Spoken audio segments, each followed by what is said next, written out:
gens d'ici sont vraiment extra, extra, extra, extra. Ils parlent de choses extra, extra, extra, extra dans un décor. Extra, extra, extra, extra, extra, extra d'engagement. Extra, extra, extra, extra, extra, extra. Et de projets. Extra, extra, extra, extra, extra, extra. De politique. Extra, extra, extra, extra, extra, extra. Pour de rencontres. Extra, extra, extra, extra, extra, extra. Et vous donnez. Extra, extra. Cette semaine à Extra Extra, Marc Fraser vient nous parler du mois de l'économie sociale. L'auteur, compositeur, interprète Courage vient nous rendre visite. Et l'artiste en art visuel de Xavier Labrie nous parle de sa vie d'artiste en région. À ne pas manquer!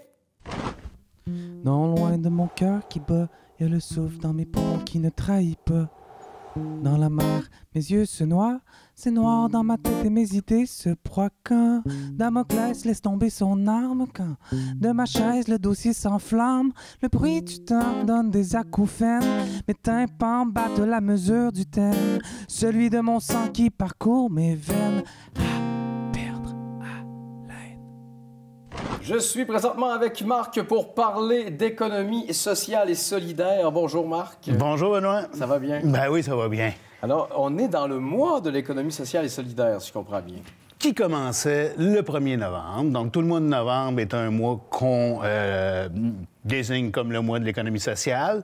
Les partenaires de ce modèle économique-là en font la promotion et tentent de le faire mieux connaître au grand public parce que ça demeure un modèle économique méconnu, malheureusement. Oui, justement, pour ceux qui n'ont jamais entendu le terme, on cible quel type d'économie là, par là? En fait, l'économie sociale, ce qu'il faut retenir, c'est que c'est un modèle économique qui est bâti sur la collectivité. Donc, quand on parle de coopérative, quand on parle d'organismes à but non lucratif, mais qui ont un volet marchand, c'est-à-dire qui vendent des services ou des produits à la communauté, et les mutuelles, qui sont le dernier volet d'entreprises collectives. Alors, mutuelle d'assurance, la Promutuelle de l'Est, ces choses-là. Alors, les gens sont membres, ils adhèrent, et il y a un système de gestion qui repose sur la démocratie. Donc, il y a des membres, ces membres-là votent, un membre, un vote, élise un conseil d'administration qui est mandaté pour gérer l'organisation. OK, donc on est quand même entouré de ça ici, un peu partout. C'est quand même important dans le coin. Là. Oui, en fait, le Kamouraska est vraiment un champion de l'économie sociale. Nous, c'est là où on retrouve au prorata le plus grand nombre d'entreprises d'économie sociale. On en compte 31 qui sont membres chez nous à Économie sociale et solidaire du Bas-Saint-Laurent. Quand même. Oui, vraiment, mais ça repose aussi sur une longue tradition au Bas-Saint-Laurent d'économie sociale. Le modèle coopératif, là, c'est vraiment un modèle qui a permis à la région de s'organiser à travers des coopératives alimentaires, des coopératives agricoles, beaucoup au départ. Oui. Et donc, on a cette tradition-là. Si on regarde le Bas-Saint-Laurent, 200 000 personnes, c'est grosso modo 2 de la population du Québec, bien, au Bas-Saint-Laurent, on a 3 des entreprises d'économie sociale au Québec. On fait plus que notre part à ce niveau-là. Tout à fait. Et là, qu'est-ce que les gens peuvent s'attendre à voir concrètement là, pendant ce mois-là? Bien, là, je pars sur mon Bas-Saint-Laurent World Tour. Il y aura des T-shirts. Je t'inviterai à en acheter. Fantastique. Donc, là, on est probablement en décalage au niveau de la diffusion, mais demain, on est à Matane pour rencontrer les membres. 5 à 7 intercoopération qui se fait aussi avec divers partenaires de l'économie sociale. Le lendemain, on est à Rimouski. La journée suivante, on est à Saint-Pascal ici. Donc, on fait le tour. On a des formations. On a de l'information aussi en continu sur notre site Internet, sur notre page Facebook. Des outils qu'on veut déployer pour aider les entreprises d'économie sociale à agir davantage en développement durable. On sait qu'au niveau des valeurs et de l'éthique de l'économie sociale, c'est quand même assez central, mais des fois, on manque d'outils. Alors, on veut déployer des outils pour épauler nos organisations dans ce sens-là pour le prochain mois. C'est sensiblement ce qu'on va faire. Et rencontrer les membres également pour leur parler du prochain plan d'action gouvernemental en économie sociale, parce que même si c'est méconnu, le gouvernement reconnaît que c'est un des 3 piliers de l'économie du Québec. Okay. Et donc, il y a un plan d'action en conséquence. Il y a des sommes qui sont dévolues pour soutenir ce qu'on appelle les pôles d'économie sociale. Il y en a 22 au Québec, dont 3 autochtones. Nous, on en est un. Oui. On reçoit donc un peu de financement du ministère de l'Économie et de l'Innovation. Ça représente à peu près le tiers de notre financement. Fait qu'il faut quand même déployer des ressources autour. Tout à fait. Et ce plan-là est à être renouvelé. Fait que c'est sûr que nous, on a des demandes pour consolider notre secteur, le faire développer, d'autant plus que l'économie sociale, Benoît. Oui. Marc. L'économie sociale, tu le sais. L'approche collective, c'est des approches qui sont beaucoup plus résilientes. Les entreprises d'économie sociale ont tendance à survivre beaucoup mieux que les entreprises privées. Oui, ils ont souvent des équipes qui sont prêtes à mettre l'épaule. Plus d'énergie, c'est ça, la communauté est mobilisée. Il y a de la relève à travers le membrariat. Et là, pour les nouveaux défis qui nous attendent, la lutte, l'adaptation au changement climatique, le vieillissement de la population, le désengagement de l'État dans certains secteurs, notamment culturels. Oui, on le ressent un peu. Vous le ressentez un peu, oui. Donc, ces réponses-là, l'économie sociale représente un moyen de répondre à ces nouveaux enjeux-là, je pense, beaucoup plus efficace, qui va augmenter la résilience des communautés. Et il faut réfléchir à ces solutions-là en termes d'économie sociale. L'économie sociale aussi, l'autre aspect, c'est qu'il y a la primauté de la personne sur les profits. Et c'est ce qui est important, finalement, qu'on retient souvent en termes de... quand on pense à une entreprise du genre. Oui, bien c'est ça. Fait qu'au lieu d'engraisser des actionnaires, avec une logique de profit illimité, mangeons la planète 4-5 fois s'il faut, on a une entreprise qui va réinvestir à consolider son organisation pour maintenir les services qu'elle rend à la population ou à ses membres et qui va redistribuer les bénéfices à travers sa force ouvrière, ses travailleurs, travailleuses. Fait que c'est un réinvestissement direct dans la communauté. Et tout ça, ça fait souvent que c'est à meilleur prix, en fait, que quand c'est le privé qui s'en occupe. Fait que pour les grands enjeux qui nous attendent, pourquoi ne pas se tourner vers l'économie sociale, vers une approche collective qui va bénéficier à l'ensemble de la communauté, plutôt que d'attendre que le privé y voit une opportunité et prenne ça en charge. Mais merci, Marc, de nous avoir démontré un peu de quel mois on s'embarque là-dessus avec l'économie sociale. Je crois qu'il y a plusieurs personnes ici qui vont se reconnaître ou qui ont déjà la patte quelque part là-dedans. Absolument. Donc, si on veut vous suivre, site Internet, pour avoir plus d'informations? Oui, pour tout projet. Si vous avez des projets, vous réfléchissez ou vous identifiez un enjeu dans votre communauté et vous voulez voir comment un modèle d'économie sociale pourrait vous aider, bien, communiquez avec nous, on va vous accompagner. Je pense à la fermeture des commerces de proximité dans de nombreux villages. Oui. Tu sais, les communautés, elles doivent s'organiser. Bien, des fois, la solution passe par là. Effectivement. Merci beaucoup, Marc. Merci, Benoît. Bonne journée. Je respire les odeurs pour trouver ton parfum quelque part, dans les drafts d'urine ou de hot dogs stimés. J'y arrive étrangement.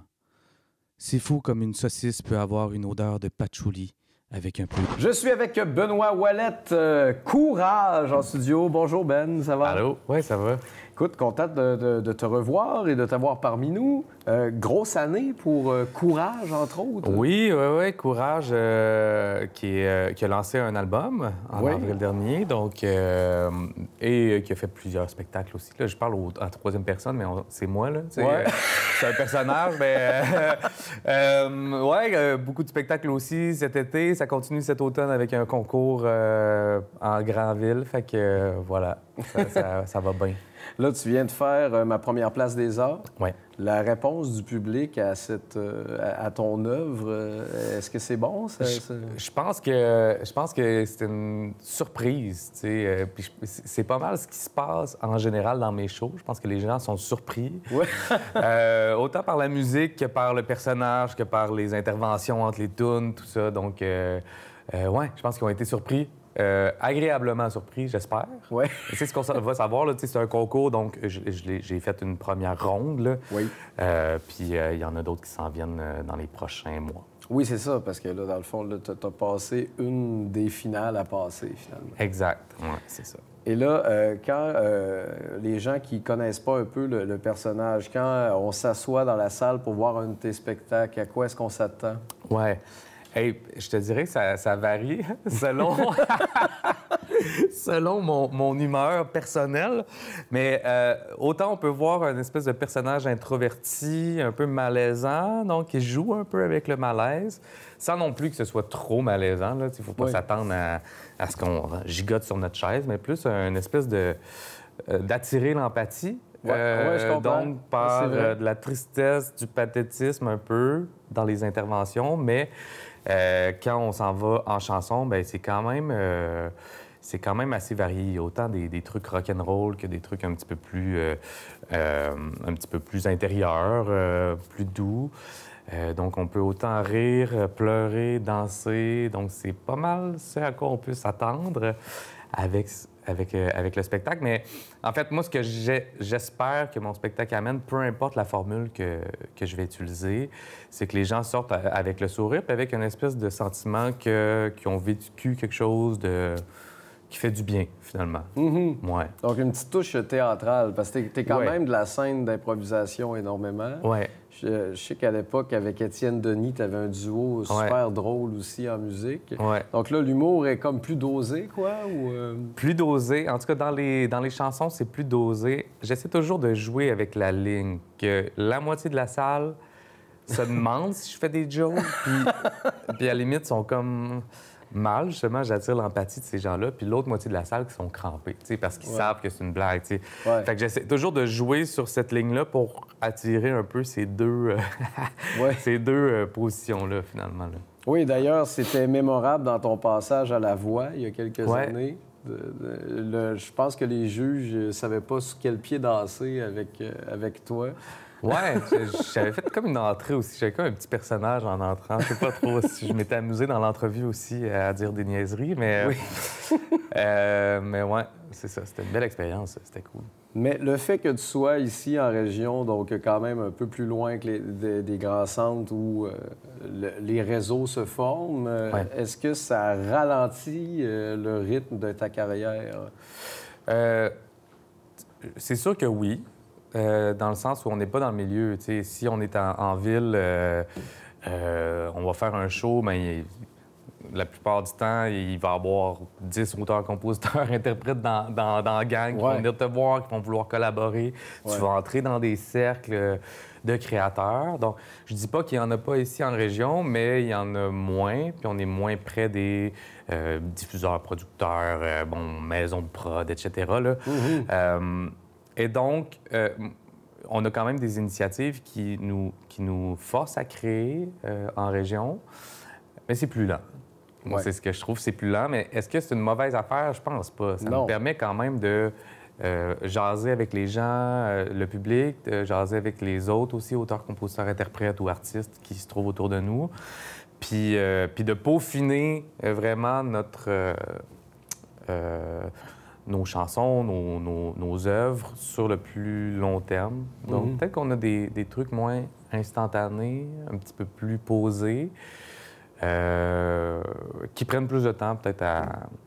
Oui, ça permet d'avoir quasiment un greatest hits quand on sort un album. Oui, c'est ça. Oui, effectivement. Je sais pas combien de tunes j'ai dans mon répertoire, là, mais j'en ai sorti 10. Probablement que j'en ai 70. Là, c'est ça. Il y a encore du matériel que j'ai développé avec le temps. Puis, mais en fait, la contrepartie de ça, c'est que souvent, quand on va en ville, bien, les gens cherchent des jeunes talents. Ils cherchent la relève. Oui. Donc, tu arrives, moi j'ai 37 ans, j'arrive à 37 ans à Montréal, c'est un peu genre, OK, mais T'as pas T'étais percé où? avant? Ouais, c'est ça. Pourquoi t'as pas percé avant? Y a-tu anguille sous roche? Ou bon, c'est ça. Ouais. Fait que c'est comme un peu l'autre côté de la médaille. Et ce serait quoi ton objectif ultime là, dans les prochaines années avec ce projet-là? Quand j'ai lancé mon album, je me disais, ça va être le dernier. Je voulais lancer un album. C'est comme mon rêve depuis vraiment longtemps, là, de lancer un album de musique. Puis là, je me disais que si ça marchait pas, bien tant pis, j'avais pas beaucoup d'attentes. Puis j'étais comme, tant pis, je l'aurais fait. T'sais. C'est pour ça que mon album s'appelle Posthume. C'est comme le dernier album. Après ça, je faisais mourir le personnage. Sauf que là, la réaction est quand même bonne. Puis j'aimerais ça. J'ai d'autres idées avec ce personnage-là, avec d'autres personnages aussi. On va peut-être avoir le droit à résurrection, finalement. Ouais, c'est ça. J'ai comme mon petit concept pour le deuxième. Là. Je sais pas si ça va arriver, mais ouais. Est-ce que tu travailles avec des gens ou est-ce que tu es entièrement autonome dans ce projet-là? Non, je travaille avec un réalisateur de Rimouski qui s'appelle Antoine Letourneau-Berger. Oui.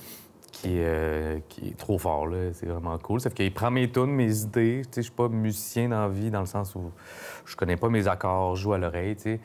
Lui, il prend ça, puis ensemble, on l'arrange, il réalise ça. Donc, ça donne vraiment les résultats qu'on a aujourd'hui sur l'album. Donc, super important. Puis sur l'album, bien, il y a plusieurs autres collaborateurs, le Sonore à Rivière-du-Loup, entre autres, qui est un studio d'enregistrement, puis une gang vraiment tripante. Plein de musiciens aussi, donc, ouais.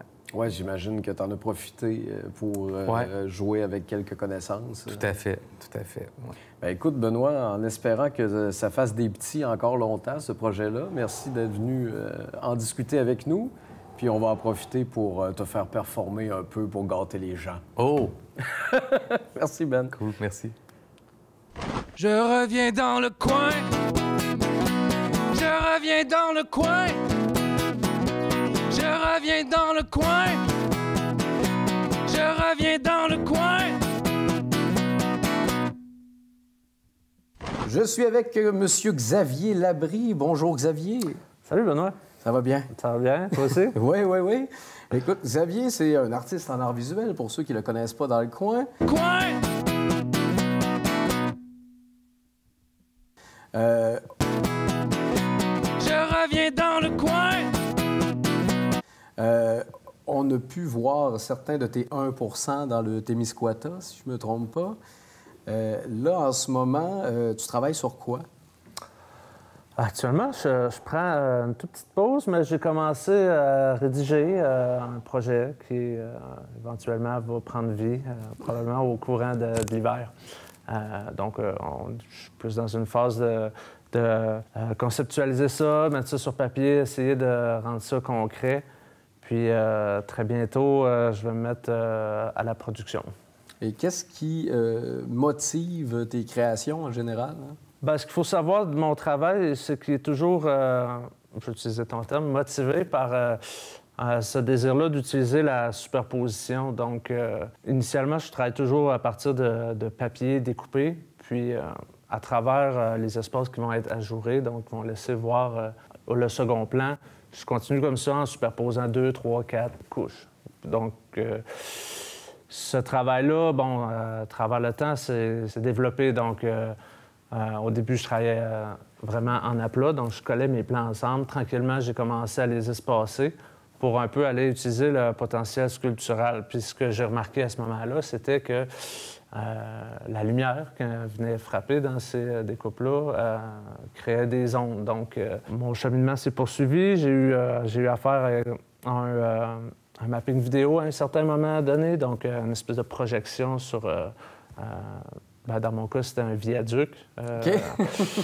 Puis, voilà, ça aussi, ça m'a beaucoup inspiré. Il avait mis en mouvement mes créations. Puis, je me suis dit, bon, OK, éclairer les découpages qui flottent dans l'espace, créer des ombrages, mais si je le faisais avec du mapping vidéo, des projections, bien là, je pourrais aussi contrôler la lumière, les couleurs. Donc, c'est ce qui me dirige vers mon prochain projet. Là. C'est un projet que j'ai commencé à explorer. J'ai une résidence en Autriche en 2022. Quand même. Oui, du Conseil des arts qui m'a envoyé là-bas. Merci, Conseil des arts. Ça a vraiment été une superbe expérience. Puis je suis parti d'un motif très simple. J'y suis allé de différentes explorations, notamment pour le mapping. Puis ça l'a donné une série de photographies. Donc, c'est là-dessus que je travaille. J'ai aussi expérimenté sur l'éclairage, mais mettons dans un contexte d'exposition, comment éclairer mon exposition grâce au mapping, puis toutes les possibilités que ça peut engendrer. Puis ça aussi, ça fait partie là, de ce qui s'en vient pour moi, de la production que je veux faire, parce que dans les 2-3 dernières années, c'est ce que je veux faire, mais je suis toujours pris à d'autres projets, donc j'ai pas eu le temps. Mais là, la vie d'un artiste à l'art visuel dans le KRTB, c'est concrètement, ça se peut, ça? Ou Ben, je pense que oui. Un cheminement artistique, c'est un peu un cheminement parallèle à notre vie, donc je veux dire, peu importe où on est capable d'avoir ce cheminement-là. Ça implique des contraintes différentes, là. Mais, exemple, ça implique aussi des avantages, là. Tu sais, au Bas-Saint-Laurent, on est quand même épaulé par le Conseil régional de la culture. Ils sont très aidants, ils sont très ouverts à nous aider. On a des institutions professionnelles puis de haute qualité quand même. Mm-hmm. Là où ça peut être plus compliqué, de s'informer, de voir de l'art, des fois. Oui. Les distances sont plus grandes. Se déplacer, par exemple, à Rimouski pour voir une exposition, des fois, ça peut être compliqué. Tandis qu'à Montréal, on prend 15 minutes de métro, puis on peut voir soit le travail de maître de l'époque, on peut voir aussi du travail de nos pères, du travail actuel. Puis ça, c'est vraiment nourricier, là, quand on veut créer. Mais voilà, il y a des pour et des contre, puis c'est très, très possible en région. On peut dire qu'il y a moins de compétition d'une certaine façon aussi, donc plus d'amis, moins d'ennemis, puis... Toujours le fun. Oui, puis... mais c'est ça, un cheminement artistique, à la base, c'est... Tu l'amènes partout où tu es, finalement. Exact. Et toi, est-ce qu'il y a des sujets qui viennent te chercher plus quand tu prends tes photos, quand tu... Oui. Moi, c'est sûr que ma démarche est beaucoup axée sur cette manière de travailler-là en superposition. Je trouve souvent des manières de travailler ou avant de savoir ce que je veux représenter en termes de thématique, je sais comment je veux le faire de manière visuelle. OK, ouais, c'est plus graphique, finalement. Exact. Mais c'est sûr qu'actuellement, l'espèce de notion d'intimité, mais aussi notre rapport à la communauté, comment souvent on est encabané dans nos petites affaires, puis l'individualisme, c'est une thématique qui me parle pas mal. J'ai le goût d'exploiter. Comme je disais, j'étais en rédaction actuellement, puis... Oui, ça risque d'être pas mal le thème central de ce corpus-là. En lien avec cette espèce de thématique d'intimité-là, il y a une pièce que c'est plus de l'époque de l'Art nouveau, mais ça s'appelait Le Jardin d'hiver, qui est une pièce très fenestrée. C'est une pièce de réception intime que certaines personnes pouvaient se permettre qui construisaient ça pour... conserver leurs plantes exotiques en hiver. Puis j'aime le parallèle avec nos intérieurs, là, tout le temps, puis l'énergie, puis l'argent qu'on met à se faire des beaux foyers. Mais imagine que on mettait un petit peu de ce temps-là, chacun de nous, dans un espace commun, puis partagé. Qu'est-ce qu'on pourrait faire aussi? Donc, cette idée de jardin d'hiver-là... le soi versus le soi avec les gens, finalement. C'est ça. Puis comment l'intimité, comment on laisse entrer certaines personnes, comment tout ça est un peu... pas irréel, mais quelque chose est réalité quand il est partagé. C'est comme une idée, si on n'en parle pas, ça n'existe pas. Ou, qu'est-ce qui est dans mon intimité n'existe pas pour le concret de quelqu'un d'autre. Oui, c'est ça. Ouais. Puis cette espèce de photographie, de découpe, avec les projections dessus, crée une espèce d'amalgame assez abstrait. Je pense que je pourrais dire ça avec le cadrage aussi. Puis Donc, voilà. Ben écoute, Xavier, très heureux de t'avoir présenté nos gens, en espérant qu'on s'intéresse encore à ce que tu vas nous pondre bientôt. Si on veut te suivre, Facebook, il doit y avoir des images. Mon site web pour voir ce que je fais. Sinon, Facebook, moins qu'à une certaine époque, mais j'essaie d'y mettre certains petits trucs quand même. Puis j'avais Instagram aussi, mais même chose. C'est plus tranquille de ce temps-là. Peut-être que je pourrais recommencer. Merci Xavier, je te souhaite une bonne journée. Merci, bonne journée.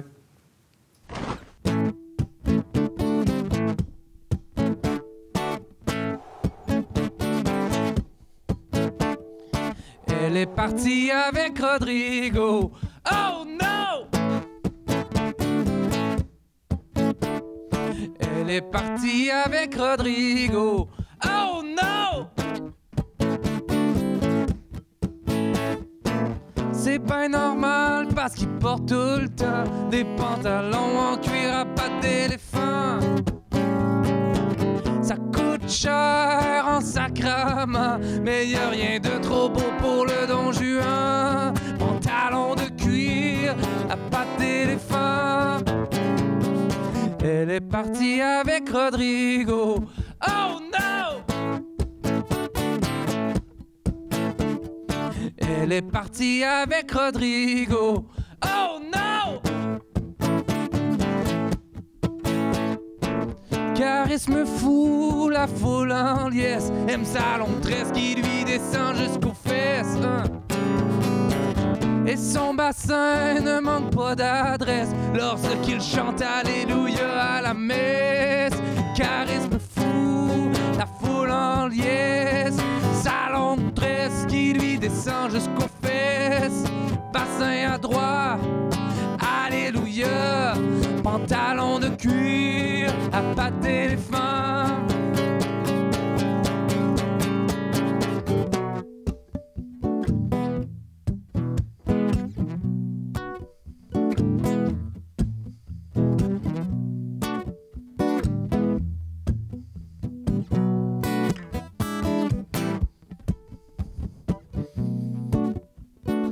Elle est partie avec Rodrigo. Elle est partie avec Rodrigo. Elle est partie avec Rodrigo.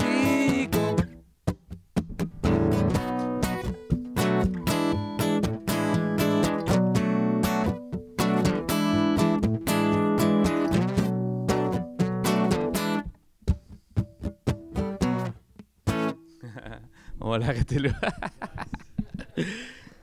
OK.